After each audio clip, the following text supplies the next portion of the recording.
Good day, Deep and Word family. Welcome to day 258 of our Bible study review. Today we're opening up a brand new book, the book of Lamentations. Now the author is Jeremiah, and he's known as the weeping prophet. Now this most likely takes place shortly after the fall of Jerusalem, shortly after Jeremiah has seen his people go into Babylonian exile. Now this is talking about the southern kingdom of Judah, not the northern kingdom of Israel. They have already been scattered at this point. Jeremiah was the major prophet, one of the major prophets who spoke directly to the southern kingdom before they went into the Babylonian captivity. And it's very important to understand why they were exiled out of the land. They broke covenant. Entering into the land meant that you understood the covenant promises. It's likened unto a marriage. So picture Yahweh the Father as the husband and Israel as a whole before the kingdom was split into two. But we know at this point the kingdom was split already. So this is the wife, right? This is the wife. And before the husband covers her and enters into covenant with her, right? Before he brings her into his house to cover her and live with her, they stand before the altar and they make these covenant vows. And she understands that if she's unfaithful at whatever point throughout their marriage, that she's got to get out of his house. He's not going to make provision for an unfaithful wife. Now, at this point, the 10 northern tribes, which is associated with the name Israel, okay? Israel is the people, and the people, Israel, were scattered, right? And they did not return back to the land, right? Israel will be regathered when our Messiah returns. That's Israel, all right? And so the southern kingdom of Judah, this is who the focus is on. So Jerusalem, the land. And so Jeremiah is weeping as he sees these things happening because they're unfaithful. They think that they can get away with being unrighteous and still bring sacrifices into the house of Yah, as if he doesn't see what they're doing, as if he doesn't see that they're completely unfaithful. They serve him with their lips, but their heart is far from him. But we know how this story ends. The southern kingdom of Judah, they come back from their Babylonian exile. But at this point, Jeremiah sees all of this happening before his own eyes. So let's get into chapter 1, starting with verse 1. How lonely sits the city that was full of people, how she has become like a widow, who was once great among the nations. She who was princess among the provinces has become a slave. She weeps sorely in the night. Her tears are on her cheeks among all of her lovers. She has none to comfort her. And so we know that Jerusalem, Judah, made these deals with other nations whenever they were going through the punishment that Yahweh brought to them. They thought that they could escape the hand of judgment by shaking hands with surrounding nations, but this fell upon them. If you need a reminder, you can most certainly go back and read and review all of the study materials from the prophet Isaiah and the prophet Jeremiah. Those two books will give you a refresher of what happens. But let's keep reading. In the middle of verse 2, it says, all her friends have dealt treacherously with her. They have become her enemies. Just remember how they tried to make a deal with Pharaoh, and Pharaoh could not help them. They tried to make a deal with Babylon themselves, and Babylon became the one who would come and enslave her. So just a little refresher. And so we see in verse 3, Judah has gone into captivity, under affliction and great servitude. She dwells among the nations. She finds no rest. All her persecutors overtook her in the midst of distress. The roads to Zion mourn because no one comes to the solemn feasts. All of her gates are desolate. Her high priests sigh. Her virgins are afflicted, and she herself suffers bitterly.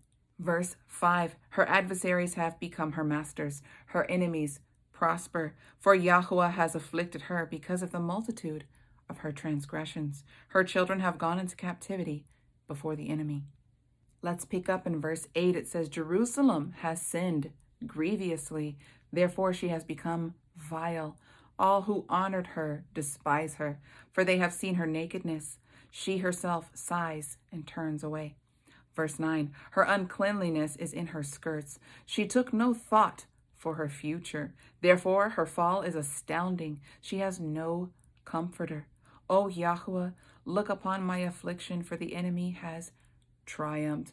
And so we see that, Jerusalem is pictured as a woman, the city, and she's crying out, for all of this affliction that she sees. She sees that her people are leaving her, her grounds are desolate, and she's crying out to Yahweh. So the land and the people are connected.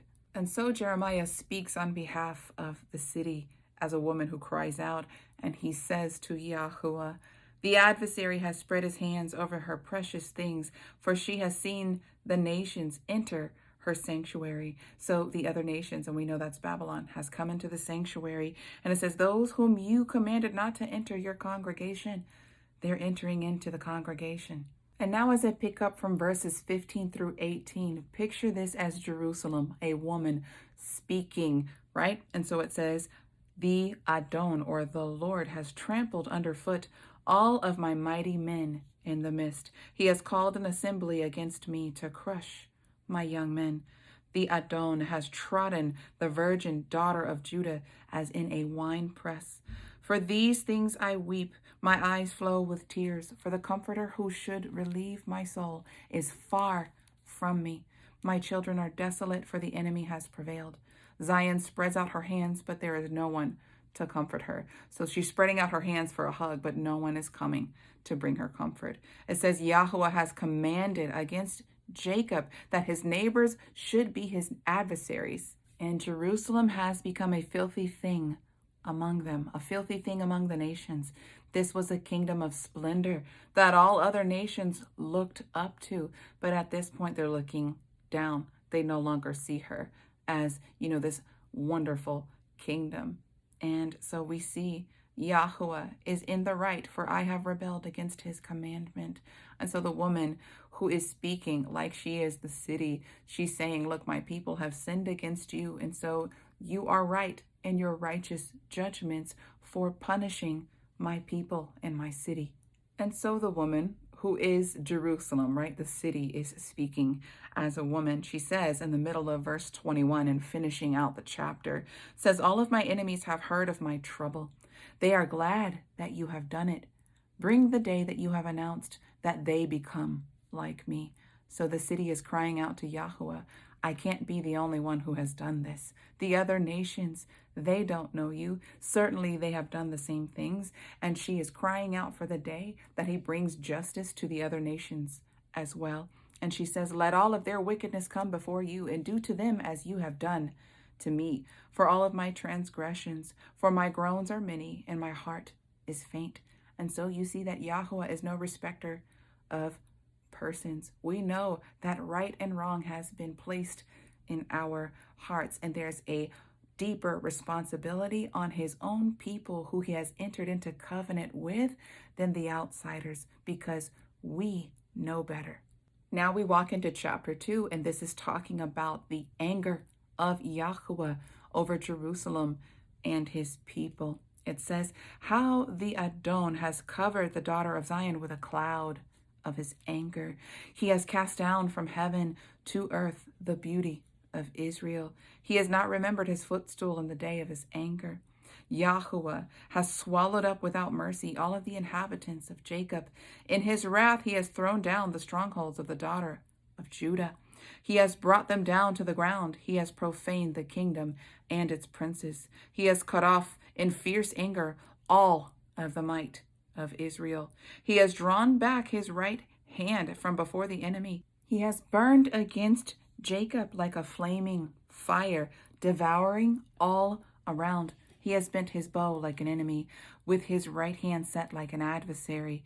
He has killed all who are pleasant to his eye in the tabernacle of the daughter of Zion. He has poured out his fury like fire. The Adon has become like an enemy. He has swallowed up Israel. He has swallowed up all of her palaces. He has destroyed her strongholds and has increased mourning and lamentation in the daughter of Judah. He has violently taken away his tabernacle as if it were a garden. He has destroyed his place of assembly. Yahweh has called the solemn feast of Sabbaths to be forgotten in Zion. And so we see that he tears down his house, he tears down the altar, he tears down the sanctuary because his people simply don't get it. That Yahweh, more than sacrifices and burnt offerings, he wants their obedience. He wants them to love him. And how does he receive love? It's obedience. And so I want to remind you of this verse of scripture with the prophet Amos. And so he speaks in chapter 5, verse 21 through verse 24. This is Yahweh speaking unto his people. And he says, I despise your festivals, and I am not pleased by your solemn assemblies. Though you offer me burnt offerings or your grain offerings, I will not accept them, nor will I regard the offerings of your fattened animals. Take away from me the noise of your songs. I will not listen to the melody of your harps, but let justice roll down like water, and let righteousness like an everlasting flowing stream. I want to keep reading because I believe it is very important to understand what he was speaking to them back then and what he still may be speaking now. I'm going to continue in Amos chapter 5, but I'm going to start reading from verse 25. And it says, Did you bring me sacrifices and offerings those 40 years in the wilderness, O house of Israel?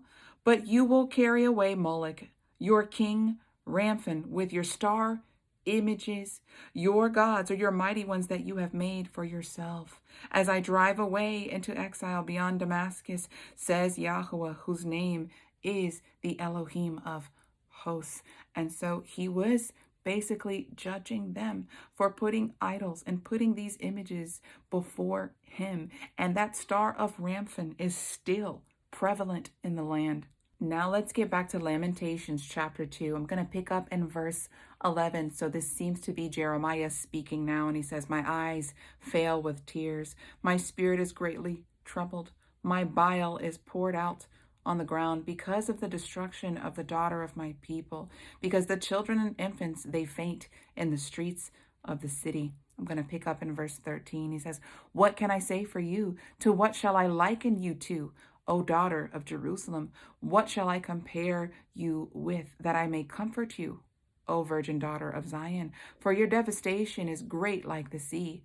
Who can heal you? Your prophets have seen for you false and deceptive visions. They have not revealed your iniquity to you, to turn back your captives, but have seen for you oracles that are false and misleading. Down to verse 16. All your enemies have opened their mouth against you. They hiss and gnash their teeth. They say, We have swallowed her up. Certainly this day that we have longed for, we have found it, and we have seen it.